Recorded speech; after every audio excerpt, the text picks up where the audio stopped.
সুপ্রিয় দর্শক, আসসালামু আলাইকুম। কেমন আছেন আপনারা? আলহামদুলিল্লাহ, আশা করি সবাই ভালো আছেন। দর্শক, পরবর্তী ভিডিও নিয়ে আবারও চলে আসলাম। দর্শক, এর আগের ভিডিওটা দেখতেই পারছিলেন যে আমাদের প্রায় একটা গরুতে 35,000 টাকার মতো লস হয়েছে। এখানে দেখতে পাচ্ছেন আমরা পরবর্তী ছোট্ট একটা ভিডিও নিয়ে চলে আসলাম। এখানে এই বাজারে আমরা গরু কিনছি দর্শক, বিখ্যাত কুড়িচৌমুনি হাট। এটা কসবা থানার কুড়িচৌমুনি হাট, এটা ব্রাহ্মণবাড়িয়া জেলার কসবা থানার বিখ্যাত কুড়িচৌমুনি হাট।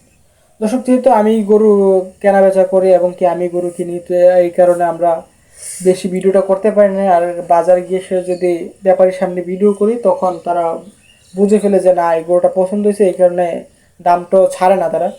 এই কারণে দর্শক আমি বেশি ভিডিও করতে পারি না। ছোট্ট একটা ভিডিও দর্শক, দেখতেই পাচ্ছেন আমরা এই বাজারে গরু কিনছি, কোন গরুটা কিনলাম বা কত দাম দিয়ে কিনলাম, এতটুকু আপনাদেরকে দেখাবো দর্শক। একটু পরে আমরা যেহেতু বাজারের মুখ হয়ে গেছে, এখানে মুখে চলে আসছি আমরা বাজার থেকে। দর্শক, স্ক্রিনের সামনে যে গরুটা দেখছেন, এই গরুটা আমরা কিনছি 1,31,000 টাকা পড়ছে। দর্শক, প্রত্যেক বাজারে তো গরু পছন্দ হয় না, আর এখন একটা দেখি গরু পছন্দ হয়ে গেছে। 2026 কোরবানির উপযুক্ত গরু এটা, এখনও দাঁত হয় নাই।